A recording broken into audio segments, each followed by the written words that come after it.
Gente querida, é sempre muito gratificante ter vocês aqui comigo em mais um episódio da série Depois de Cristo. No capítulo 9, eu comecei a falar um pouco sobre a perseguição que aconteceu após a morte de Estevão e que teve o seu fim somente no ano 313 depois de Cristo, quando o imperador romano Constantino decidiu adotar o cristianismo como religião oficial do império. Nós já avançamos bastante na história da igreja cristã e hoje entraremos no segundo século. E para efeito didático, será melhor se tratarmos primeiro das perseguições e dos martírios, antes de falarmos sobre as seitas que surgiram e sobre a posição da igreja na defesa da verdadeira fé. E por último, antes de encerrar os nossos estudos sobre o segundo século, nós falaremos sobre os principais líderes da igreja neste período. Tudo bem até aí? Então, vamos começar.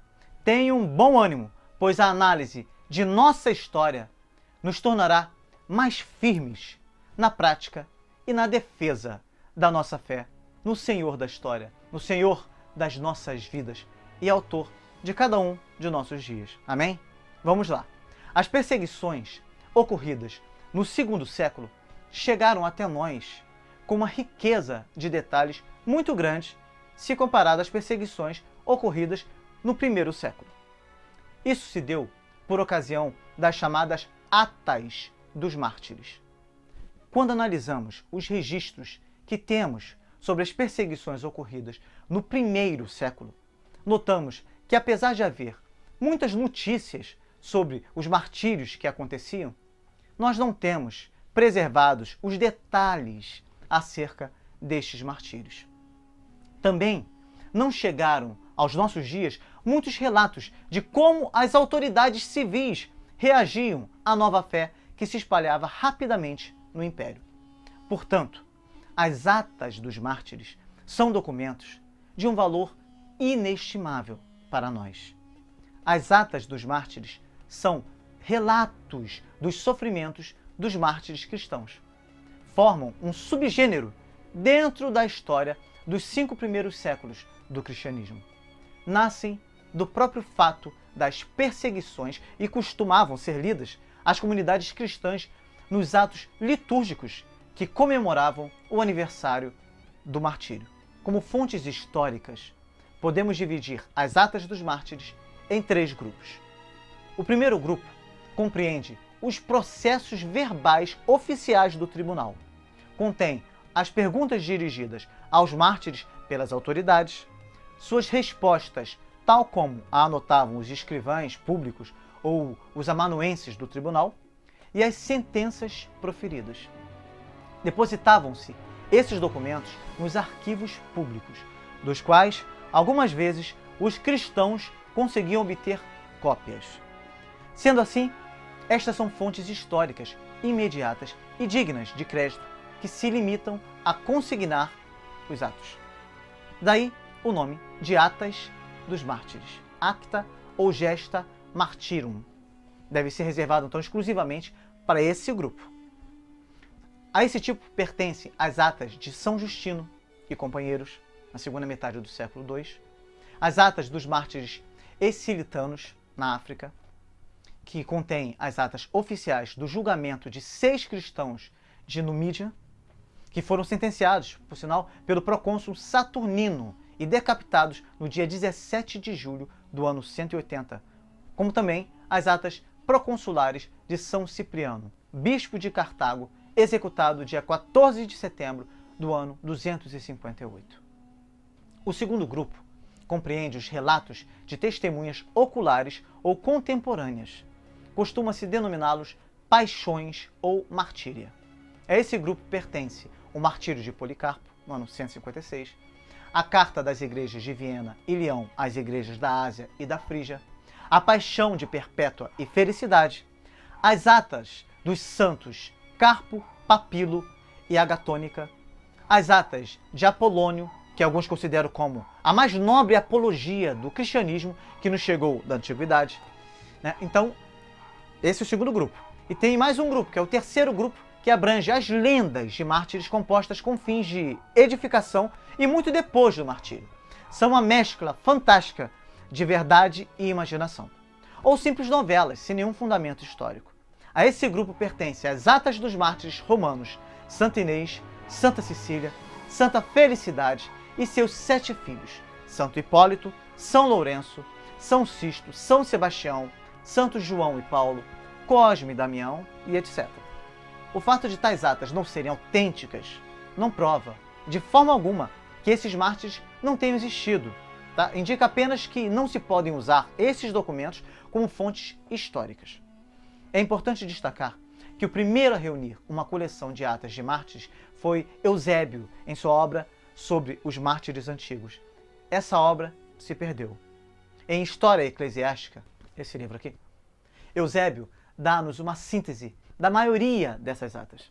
Eu recomendo muito esse livro aqui. Tenho usado muito na produção das séries teológicas desse canal.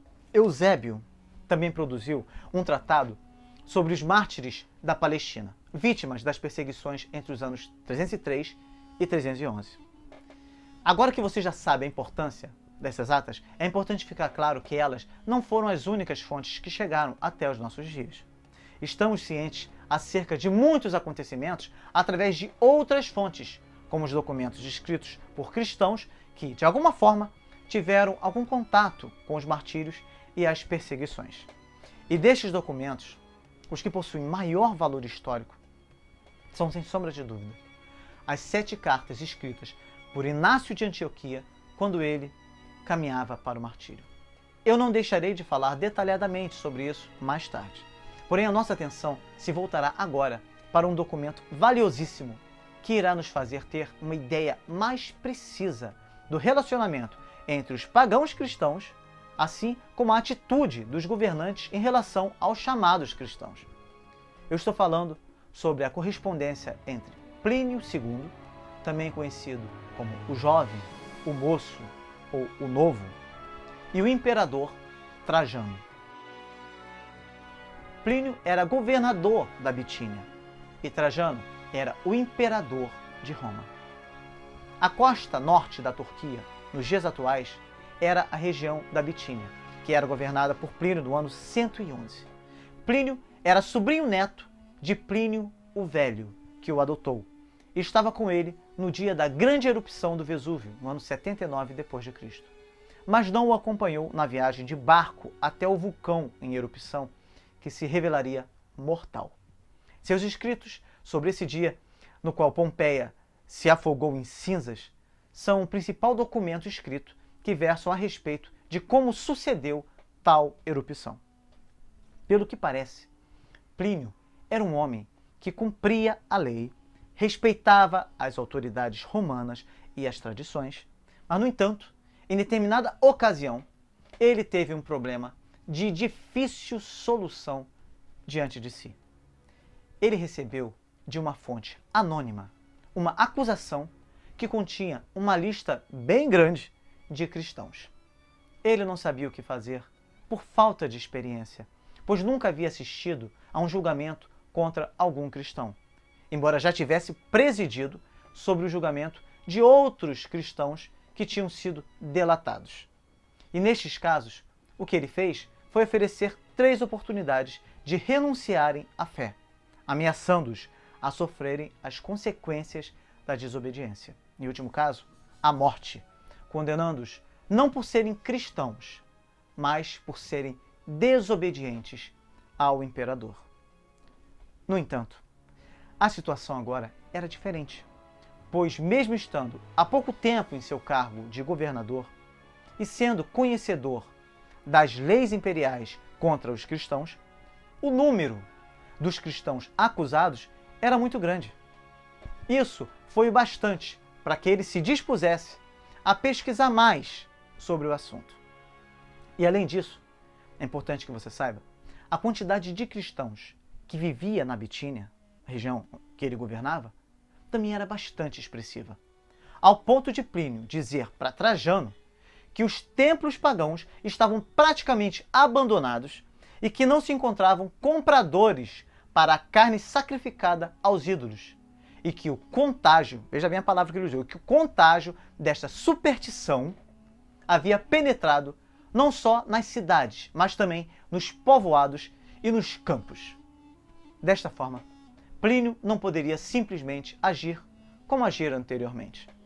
Ele precisava ter um conhecimento maior sobre a veracidade dos fatos que lhe foram trazidos. E diante disso, o que ele fez foi o seguinte: ele ordenou que os cristãos acusados fossem conduzidos à sua presença para que ele mesmo pudesse obter maiores informações a respeito da crença e práticas que eles exerciam. Ele colocou todo mundo diante de si e começou a perguntar. Nesta ocasião, muitos negaram que eram cristãos. Outros disseram que haviam sido, mas não eram mais.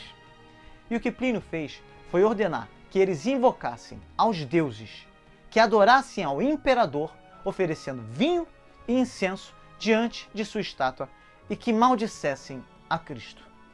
Aqueles que obedeciam a essas instruções eram postos em liberdade, pois os que fizessem isso não poderiam ser cristãos, pois segundo as suas próprias palavras, palavras de Plínio, direcionadas a Trajano, ele disse o seguinte: é impossível obrigar os verdadeiros cristãos a fazerem essas coisas. Olha só que coisa interessante. Testemunho bonito, né? E na busca de resposta para entender em que consistia, na verdade, o crime dos cristãos, Plínio interrogou todos os acusados. Todos, sem distinção. Ou seja, os que negavam a sua fé e os que persistiam nela. E para sua surpresa, todos contaram a mesma coisa.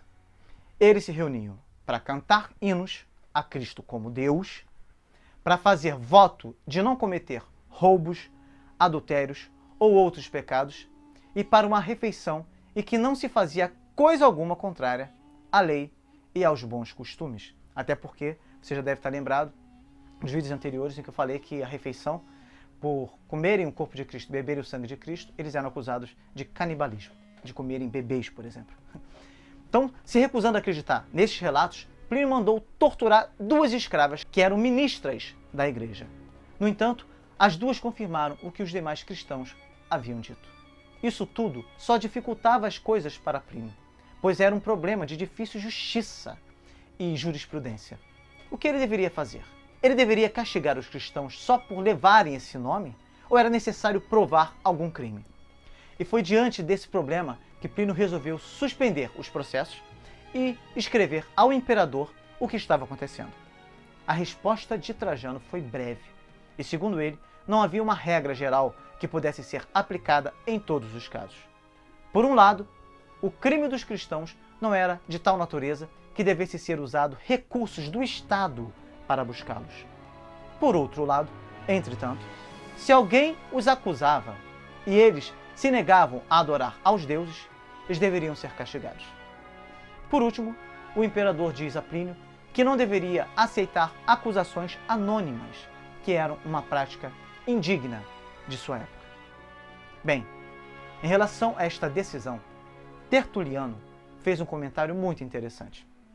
Tertuliano é citado por Eusébio de Cesareia, o autor do livro que eu mostrei a vocês agora há pouco, na sua história eclesiástica, nesse livro mesmo, como sendo o filho de um centurião romano, um padre ordenado e um advogado treinado. Portanto, o seu comentário, como advogado que era, deve ter um peso ainda maior. Comentando a decisão de Trajano, ele disse o seguinte: ó, sentença necessariamente confusa. Nega-se a buscá-los como a inocentes e manda castigá-los como culpados. Tem misericórdia e és severa, dissimulas e castigas. Como evitas, então, censurar-te a ti mesma? Se condenas, por que não investigas? E se não investigas, por que não absolves? Na verdade, embora não tivesse muito sentido lógico, ela certamente tinha um sentido político bem definido, pois pelo fato dos cristãos não cometerem crime contra a sociedade ou contra o Estado, simplesmente por serem cristãos, qual a razão de utilizar os recursos do Estado na busca por eles? No entanto, caso houvesse alguma acusação, diante dos tribunais se fazia necessário obrigar o acusado a adorar os deuses do império, sob pena de um castigo severo. Pois caso isso não acontecesse, os tribunais imperiais perderiam toda a sua autoridade e credibilidade. Ou seja, os castigos sofridos pelos cristãos não eram frutos de algum crime cometido antes da denúncia, mas pelo crime cometido diante dos tribunais. Pois a negação da adoração ao imperador por parte dos cristãos era uma atitude de rebelião contra a autoridade imperial. E já que o culto ao imperador unia todo o império, aqueles que se recusassem a participar estavam automaticamente se desligando deste vínculo e manifestando que não faziam parte da sociedade. Era exatamente este o cenário em que os cristãos do segundo século viviam. E o que iremos notar é que ao longo de todo o segundo século e uma parte significativa do terceiro século, esta política de não buscar os cristãos e, entretanto, castigá-los quando eram acusados, foi a política que se seguiu em todo o império. As 7 cartas de Inácio de Antioquia atestam isso, deixando claro que o que Trajano escreveu para Plínio já era uma prática do império e não deveria ser limitada apenas à região da Bitínia. No próximo vídeo, falaremos sobre Inácio de Antioquia. Você não pode ficar de fora dessa, não é verdade? Essa é uma caminhada através dos séculos. Isso é maravilhoso, poder conhecer um pouco mais da nossa história. Até porque, se assim não for, nós certamente cometeremos os mesmos erros. É isso. Por hoje, ficaremos por aqui. Não deixe de compartilhar este vídeo, de dar o seu like e fazer o seu comentário, tá bem? Ora, Senhor Deus, agradecemos a Ti pela força e renovo que enche nossos corações de esperança todos os dias, mesmo diante de tantas lutas. Obrigado pela oportunidade que temos de poder observar o Teu agir através da história. Nos ensina a ter um olhar diferente para os acontecimentos que nos cercam, pois Tu és aquele que está sentado sobre o alto e sublime trono, cujo poder e autoridade nunca deixaram de estar presentes sobre todas as coisas criadas pela Tua palavra. Que a nossa história seja repleta da alegria que vem do Teu trono e que nos fortalece. Permita-nos expressar o Teu amor através da nossa vida. Que as nossas atitudes sejam instrumentos terapêuticos usados para construir relacionamentos e transformar a história de tanta gente que cruza o nosso caminho diariamente. E que desta forma possamos ter as mesmas atitudes que os fiéis tiveram em diversas épocas, mesmo sob as ameaças causadas pelas perseguições ferrenhas que marcaram a nossa história. Nos capacite a sermos assim em todo o tempo, a resistirmos a toda sorte de influência maligna e a caminharmos cheios de coragem e fé sobre as adversidades que virão. Que a nossa história seja assim, por amor a Jesus Cristo. Amém.